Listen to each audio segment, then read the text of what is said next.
AITA for leaving after my wife toasted another man for making her feel alive?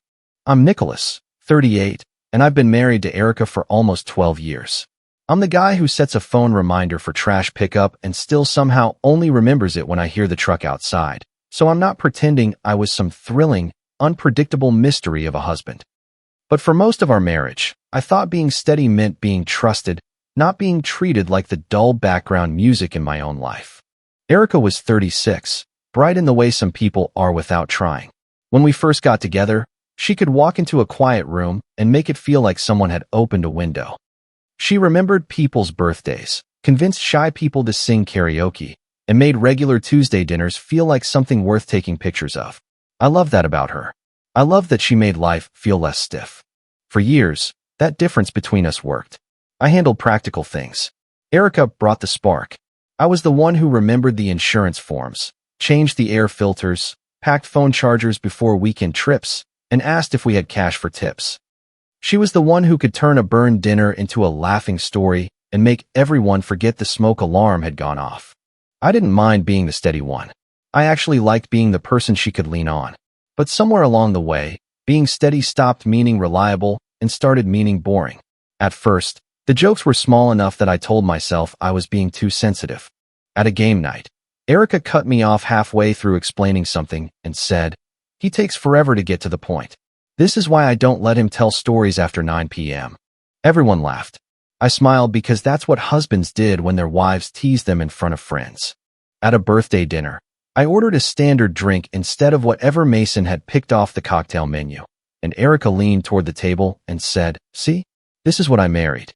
A man who reads a menu like it comes with a warranty." Again, people laughed. Mason laughed the hardest. Mason had been around for years. He and Erica had been friends before I met her, and for a long time, I told myself that was all it was, a friendship. I wasn't raised to think my wife couldn't have male friends. I didn't want to be the guy who made rules because he felt threatened.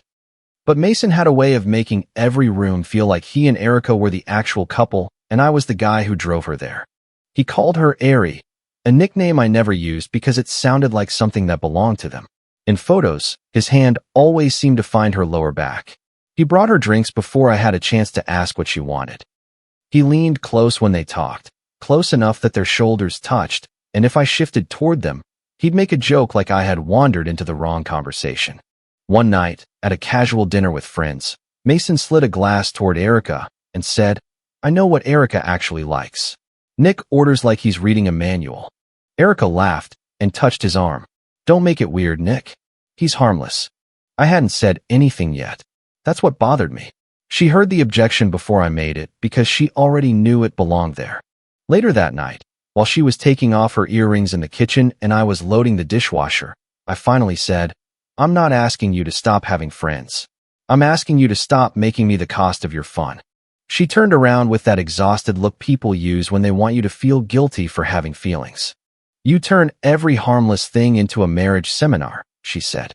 "It's not harmless if I'm the only one who has to pretend it doesn't hurt. Nicholas, I can't keep managing your insecurity. Mason is my friend. You're my husband. Those are different things. Then why do I feel like I'm the one auditioning?"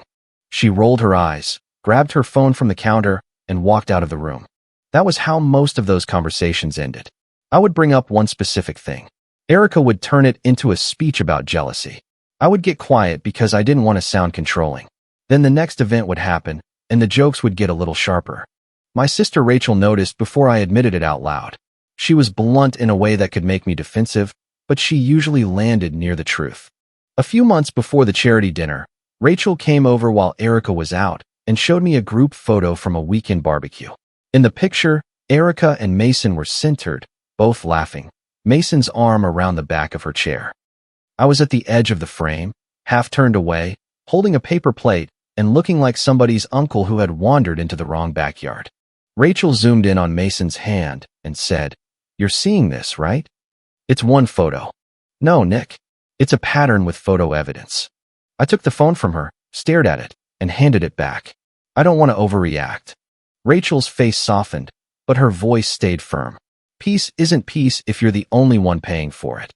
I hated how much that sentence followed me around. My closest friend, Adam, had seen it too. He wasn't dramatic. He wasn't the kind of guy who told people to blow up their lives because of one bad night. He had watched Erica call me too serious at a dinner where I had done nothing except suggest we leave before someone got too drunk to drive. He had seen Mason slap my shoulder and say, "Relax, man. If I wanted your spot, I would have taken it years ago." I laughed it off that night. Adam didn't. A week before Heather's charity dinner, he and I grabbed lunch. I told him I was tired, but I didn't know what to do without sounding like every insecure husband on the internet. Adam chewed for a second, then said, "Don't give them a scene. Give yourself a plan." "A plan for what?" "For the moment you stop swallowing it. Because it's coming." I didn't want him to be right. Heather's charity dinner was supposed to be low stress. Heather was a mutual friend who organized the event every year for a local cause. There were round tables, donation envelopes, a Venmo QR code printed on little cards, a raffle table with baskets of gift cards and candles, and a shared Google Photos album link that people kept posting to the main group chat. Heather stood near the front with a small microphone, wearing a glittery dress and looking like she had solved 12 emergencies before appetizers. She smiled at our table and said, "Photos go in the shared album, please. And nobody steal the centerpiece this year. I'm watching you people." Everyone laughed. For a little while, it felt normal. Then Mason arrived. I saw Erica see him before I saw her watching me. Her whole face lifted. He came over with that easy grin, kissed her cheek, and said, "There's my favorite person." I was standing right there. "Hey, Nick," he added, like he had remembered to greet the furniture. "Mason," I said. Erica gave me a small look. Not a loving look. A warning look. The one that said, "Please don't start." So I didn't. During dinner, Mason pulled Erica's chair out before I reached it. When a server came by, he ordered her drink from memory and said, "Trust me, she wants the citrus one." Erica laughed. He knows me too well. I looked down at my water glass and told myself not to let one sentence ruin the night. When Heather asked everyone to upload pictures, Mason leaned in for a selfie with Erica. I shifted closer, thinking it was a group photo. Mason tilted the phone, so I was barely in it. "Nick likes watching people have fun," Erica said. "It's kind of his thing." The table laughed. Not loudly. Just enough. That was always how it happened. A little laugh. A little sting. Just enough that if I objected, I became the problem. After dinner, Heather announced a light-hearted question game. Nothing serious. Couples, friends, inside jokes, silly prompts. People were relaxed, a few glasses in, phones out. Someone asked one couple who was more likely to forget an anniversary. Another person asked who in the group would survive longest on a deserted island. Harmless stuff. Then one of the guys at our table looked at Erica and Mason and smirked. "Okay," he said. "Does Nick ever get jealous of your other husband over there?" There was that tiny pause where the room gave Erica a choice. She could have laughed and said, "Don't be ridiculous. Nicholas is my husband. Mason is my friend." She could have reached for my hand. She could have made me feel safe in the room. Instead, she lifted her glass toward Mason. "Nicholas is who you marry for safety," she said. "Mason is who reminds you you're still alive." For 1 second, nobody moved. Then Mason laughed. That was all it took. The table followed him. A couple of people made those uncomfortable noises people make when they know something is cruel but don't want to be the first to admit it. Erica didn't correct herself. She didn't look embarrassed. She looked pleased, like she had landed a line. Mason put his hand on her waist and squeezed. "Don't worry, man," he said to me. "I'll return her eventually." I waited. I waited for Erica to move his hand. I waited for her to say, "Okay, too far." I waited for one sign that my wife understood I was sitting there while she handed another man the place beside her and made me the joke keeping the table warm. She just looked at me and said, "Relax, it's a joke." That one landed differently. I didn't trust my anger yet, but I trusted the silence underneath it. Everyone was watching me, not because they cared how I felt, but because they wanted to see whether I would swallow it again. I set my glass down. My hands were steady, which surprised me. I looked at Mason's hand on my wife's waist, then at Erica. "You don't have to return what I'm no longer holding on to." The laughter stopped. Erica's smile dropped. "Nicholas." I took the donation envelope from beside my plate, put my half in, and stood. Heather saw me from across the room and froze, but I didn't make a speech. I didn't knock over a chair. I didn't call Erica names. I walked out, opened the Uber app, and waited outside under the awning while people inside pretended not to stare through the glass. By the time I got in the car, my phone was already lighting up. The main group chat was a mess. Dude, that was dramatic. You made Erica cry. It was obviously a joke. Bad look, Nick. Erica called 3 times. I didn't answer. Then Adam texted me separately. Don't answer them. I have the video. Watch it when you're ready. Receipts age better than reactions. I stared at that message for most of the ride home. The house was quiet when I got there. Quiet in a way it hadn't been in years. I took off my jacket, hung it on the back of a kitchen chair, and opened my laptop on the counter. Adam had sent the video from the shared album. I pressed play. Watching it was worse than living it. In my memory, I had still been giving Erica the benefit of the doubt. Maybe she had been caught up in the room. Maybe she had realized too late how bad it sounded. Maybe my embarrassment had made the moment bigger than it was. The video removed those excuses. Erica smiled before she said it. Mason leaned in like he knew something good was coming. When the words left her mouth, she didn't flinch. She looked around to make sure people laughed. Mason's hand stayed on her waist long after any friendly touch should have ended. When I spoke and stood up, Erica looked angry, not sorry. The video did something my memory couldn't. It removed the excuse that maybe I had imagined the tone. I replayed it twice. Then I closed the laptop and sat in the dark kitchen with my phone face down beside me. Erica came home after midnight. I heard the door open, her heels pause in the hallway. Then her footsteps moved toward the kitchen. So you're really doing this? She said. I didn't turn on the light. Doing what? Embarrassing me. Walking out like some wounded little boy. Everyone was asking what happened. I looked at her then. Her makeup was still perfect, but her eyes were sharp. You told a room full of people that Mason makes you feel alive, and I make you feel safe. Then he put his hand on your waist and joked about returning you. Because he was joking. Were you? She crossed her arms. I am not having this conversation while you're in this mood. Good.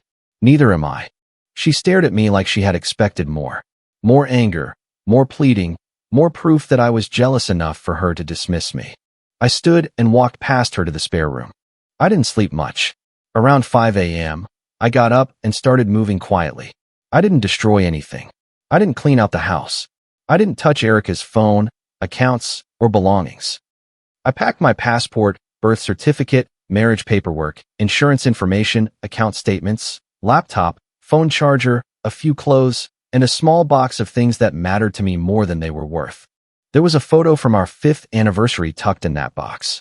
Erica was laughing in it, leaning against me like I was home. I almost left it behind. Then I packed it too, not because I thought it would save anything, but because I needed to remember that I hadn't imagined the good parts. I sat at the kitchen counter and changed where my future paychecks would be deposited. I locked the supplementary credit card under my name, the one Erica liked to use for group outings because it earned points and because I had always paid it without making a big deal. I made notes about shared bills and set reminders to keep covering my necessary portion. I wasn't going to give her a way to frame this as financial abandonment. I was done being foolish, not done being responsible. Then I canceled the anniversary resort booking I had paid for months earlier. The confirmation email came through with a cold little subject line, reservation canceled. After that, I canceled the deposit on Erica's birthday dinner. It was under my card too. I sat there looking at the screen for a long time. It didn't feel victorious. It felt like turning off lights in a house I had spent years trying to keep warm. Before Erica woke up, I sent her an email. The subject line was, "Since I'm only your boring husband on paper." I kept the body short. From this point forward, keep all communication about finances, housing, counseling, and legal issues in writing. I have scheduled a marriage counseling appointment. I have also scheduled an attorney consultation. Counseling is for the marriage. The attorney is for me. I will continue paying my share of necessary household bills while we figure out next steps. I will not continue paying for extras, trips, dinners, or social expenses while being treated like an accessory. I read it 3 times, removed 2 angry sentences, and hit send. Then I drove to Rachel's. She opened the door in sweatpants, hair everywhere, and took one look at the box in my hands. What happened? I handed her my phone with the video open. She watched without speaking. When it ended, she didn't say, "I told you so." That was how I knew she was really upset. "Leave the box here," she said. "And please tell me you didn't drain any accounts or do something stupid." I didn't. Good. Stay boring and legal. Boring and legal wins. I laughed once, but it came out rough. By mid-morning, Erica had found the email. First came the calls, then the texts. You canceled everything? Are you serious right now? You are punishing me because I have a male friend. This is controlling. Nicholas, answer the phone. I didn't answer the calls. I replied once. Put anything important in writing. She sent back a long paragraph about how I had humiliated her, how everyone thought I had overreacted, how Mason felt awful, how she couldn't believe I would make a charity event about my insecurity. That last part almost got me. Not because I believed it, but because it was so familiar. She had taken the thing she did and made my reaction the offense. Before I could respond, Heather texted me. Can I send you something? I should have said something earlier.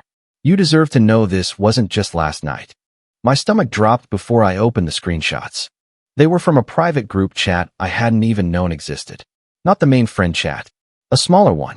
Erica, Mason, Heather, and a few others. The first screenshot was from months earlier. Erica had posted a photo of me asleep on the sofa, one hand still on my phone. I remembered that night. I had waited up because Erica said she would be home around 10 and came in close to 1, laughing softly in the entryway while Mason dropped her off. In the chat, Erica had captioned the photo, "My human seatbelt passed out on duty." People had reacted with laughing emojis. Mason had written, "At least somebody is making sure the fun has a curfew." Erica replied, "Nick makes every party feel like it has a closing time." I kept scrolling. There were jokes about how I ordered food, how I checked the weather before outdoor plans, how I looked tired in photos. Erica had posted unflattering pictures from group events, the kind where I was mid-blink or carrying bags or standing awkwardly while everyone else laughed. Then I reached the screenshot that changed the way the air felt in the room. Erica had written, "Nick is safe. Mason is the version of my life I didn't get to have." Mason replied, "He knows you settled, doesn't he?" Erica wrote, "Don't be mean. But also, you're not wrong." I set the phone down. For a while, I just stared at Rachel's coffee table. There was a stack of mail, a half-burned candle, a remote with the battery cover missing. Normal things. I focused on them because if I focused on the messages, I thought I might lose the calm I had worked so hard to keep. Rachel read them over my shoulder. Her voice was quiet when she said, "Nick. Yeah. This is not one bad joke. I know. And I did. That was the worst part. Mason wasn't the root of it. He was the audience Erica had chosen, the mirror that made her feel exciting, the person who rewarded her every time she treated me like the dull option she had been forced to live with.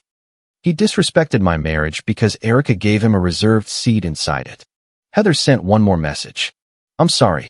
I stayed quiet because I didn't want to choose sides, and that was choosing a side. I didn't know what to say to that, so I wrote, 'Thank you for sending them.'" The main group chat kept going through the afternoon. A few people were still pushing the same line.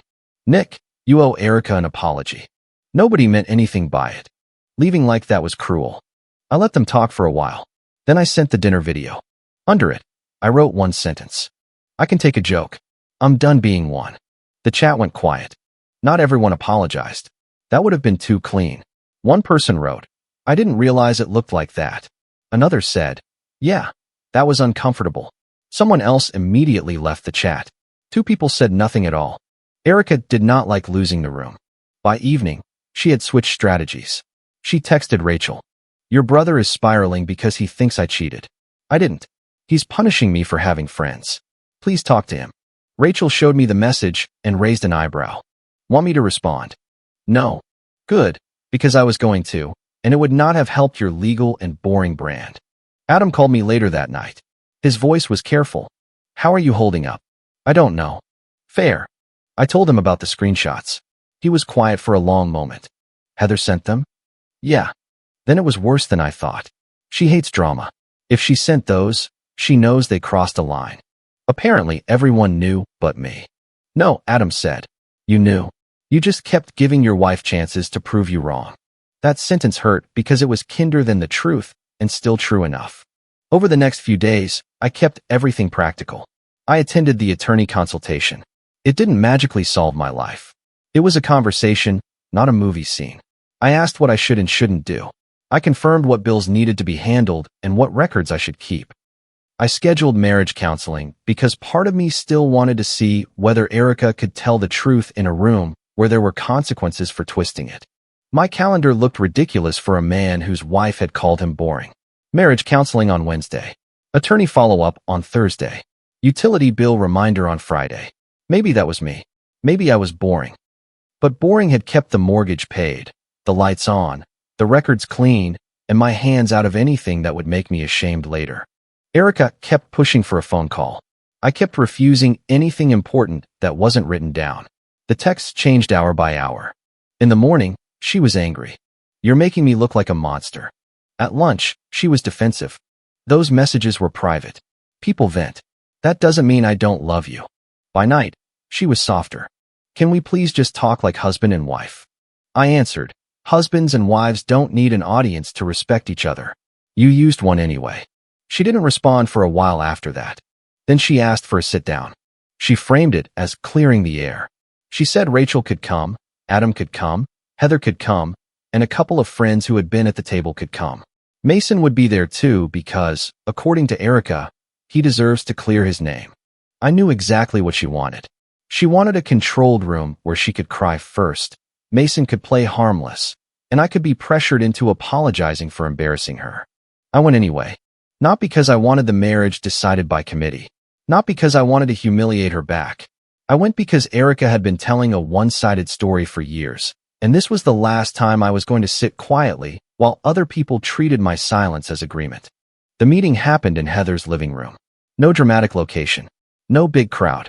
Just a couch, a coffee table, a tray of untouched snacks, and everyone pretending this was normal. Erica sat on one end of the couch with a tissue in her hand before anyone had said anything. Mason leaned against the arm of a chair, arms crossed, trying to look relaxed. Heather looked like she wanted to disappear into her own wallpaper. Rachel sat beside me. Adam stood near the doorway with his hands in his pockets. Erica started immediately. I was humiliated, she said. Her voice trembled just enough. You left me there like I did something unforgivable. People were staring at me.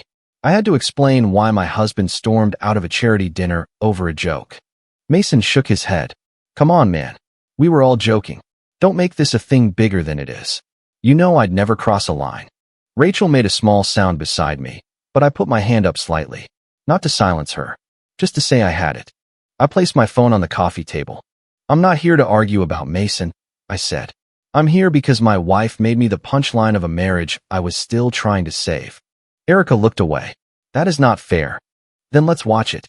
I played the video. It was strange how different the room felt when nobody could laugh safely. The clip was less than a minute long, but it stretched. Erica's line landed. Mason's hand stayed on her waist. His joke about returning her followed. My voice came through calm and tired. You don't have to return what I'm no longer holding on to. Then I walked out of frame. The silence after the video was louder than the laughter had been. Mason shifted first. Okay. Yeah, it looks bad from that angle, but the context was. The context was a room full of people, I said. A question about whether I get jealous. My wife chose to say you're the one who makes her feel alive. Then you put your hand on her waist and joked about returning her to me. I didn't mean it like that, Erica said. You didn't correct it either. Because you walked out before I could. Adam spoke for the first time. There was time. Erica shot him a look. This is between me and my husband. Then you shouldn't have made it entertainment, Rachel said. Mason exhaled like everyone was being difficult. This is ridiculous. You're blowing up your marriage over banter. I unlocked my phone again. No, I said. I'm reacting to a pattern. I opened the screenshots Heather had sent. I didn't pass my phone around like party gossip. I read enough. The human seatbelt caption. The party closing timeline. The message about me being safe and Mason being the version of her life she didn't get to have. Mason's line about me knowing she settled. Erica's answer. Don't be mean. But also, you're not wrong. Erica's face changed before I finished. Anger first, then panic. Those messages were private, she said quickly. People vent. That doesn't mean I don't love you. I looked at her. Then give me the context where calling your husband the safe, boring option is respect. She opened her mouth, closed it, then looked at Heather. Mason pushed off the chair. Who sent those? Because that's messed up. Private chats are private. Heather swallowed. Her eyes were shiny, but she didn't cry. I sent them, she said. Mason stared at her. Are you serious? Heather nodded. He didn't twist anything. We laughed because it was easier than admitting it was cruel. Nobody moved. Heather looked at me then. I'm sorry. We all let it go too far. That was the moment Erica lost the story. Not because everyone suddenly became brave. They didn't. One friend stared down at the rug. Another whispered, I didn't know it had gone that far, even though she had been in the chat reacting with laughing emojis. Someone else said, I thought it was just Erica venting, which was an apology dressed as a defense. But the room had shifted. Erica could not be the humiliated wife whose jealous husband abandoned her at dinner, because the video showed exactly what happened. Mason could not be the harmless friend, because the screenshots showed he enjoyed standing close enough to my marriage to leave fingerprints. Erica tried one more time. I never cheated on you, she said. I nodded. Maybe not physically, but you gave another man the emotional position of husband in front of me, then called me insecure for noticing. Mason scoffed. Emotional position of husband? Come on. I turned to him. You told my wife I knew she settled. You put your hands on her in front of me. You joked about returning her eventually. You don't get to call that harmless just because you used a friendly voice. He looked at Erica, like he expected her to rescue him. She didn't. She was too busy realizing the room had stopped laughing. After that meeting, things got ugly in quieter ways. Mason's fiancée heard about the video from someone who had been at the charity dinner before he had a chance to package it as nothing. Then someone showed her the clip. I don't know who. It wasn't me. From what Adam told me, she asked him one question in front of two friends. If it was harmless, why does it look like you were proud of humiliating her husband? Mason tried to say everyone was drunk on the mood, that it was banter, that people were reading too much into it. His fiancée asked why his hand was on Erica's waist while he joked about returning her. He didn't have a good answer. Invitations slowed down for him after that. Not because everyone suddenly cared about me, but because nobody wanted their own relationship dragged into the blast radius. Heather removed him from future planning chats. A few friends stopped tagging Erica in photos with him. Mason did what men like him often do when the joke stops working. He protected himself. He stopped answering Erica as quickly. That was the part she didn't expect. For years, Mason had been easy confidence. He was the person who made her feel chosen without asking anything boring of her. But once his own relationship and reputation were on the line, he became very careful about how close he stood. Erica felt that loss almost immediately. She texted me, Mason is getting blamed for something you started. I replied, Mason is getting blamed for things Mason did. Then came the practical consequences. The anniversary trip was gone. Erica found out when she called the resort, and they told her the reservation had been canceled by the cardholder. The birthday dinner deposit was refunded to my card, not kept in place for a celebration I was no longer interested in financing. The supplementary card stopped working when she tried to put down a deposit for another group outing. She texted, You canceled everything? I answered, I canceled the things I was paying for while being treated like an accessory. So now you're using money to control me. No, I'm using boundaries to stop funding disrespect. Necessary bills are still covered. Extras are not. She didn't like that distinction because it was harder to make me sound abusive when I was still paying what I owed and keeping records of everything. Some friends apologized privately, not in the group chat where it would cost them too much pride. Privately. I should have said something. I laughed because it was awkward. I'm sorry. I didn't realize how bad it had gotten. I accepted some of the apologies. Others I left unanswered. I didn't have the energy to make people feel better about noticing my humiliation only after it became uncomfortable for them. Erica and I went to the counseling appointment. I won't pretend it was some movie scene where the therapist fixed everything in 1 hour. Erica started by saying the problem was my jealousy. I sat there and listened. Then the counselor asked her to describe, without using the words joke or insecure, what had happened at the charity dinner. Erica struggled. That told me more than any apology would have. After the session, we sat in our cars in the parking lot, windows down, not quite looking at each other. She said, I don't know how to fix this if you're treating me like the enemy. I said, I'm not treating you like the enemy. I'm treating you like someone who has to earn back trust instead of assuming I'll keep handing it over. What do you want from me? I had thought about that for days, so my answer was ready. Mason is out of our marriage. Not managed. Not minimized. Out. Finances stay separated until there is a written agreement. Communication about anything important stays in writing. You correct the story you told people about me storming out because I was jealous. And if counseling continues, you admit this was not one bad joke. It was a pattern of disrespect. She gripped the steering wheel. That's extreme. No, I said. Extreme was making your husband sit beside you while you told a room that another man made you feel alive. She looked down. I wasn't asking her to choose between a husband and a friend. That choice had already been made in every laugh she chased, every message she sent, every time she let Mason stand too close and called me insecure for seeing it. I was asking whether she understood the choice she had already made. For a few days, she didn't. She sent long texts explaining herself. She said she felt boring in our marriage. She said Mason made her feel young. She said I had stopped being fun. She said she didn't mean to hurt me. She said she did love me, but I had to understand that she needed to feel alive too. I didn't argue with every line. The old me would have. The old me would have written paragraphs proving I was fun enough, loving enough, patient enough. Instead, I answered only what mattered. Feeling alive did not require making me feel small. That was it. Eventually, Mason pulled back hard enough that Erica couldn't pretend not to notice. His fiancée was watching him. Heather was done giving him social cover. The group was no longer an easy audience. Suddenly, Erica was alone with the version of herself she had performed for applause. That was when she called. I almost didn't answer, but her text before the call said, "Please, 5 minutes.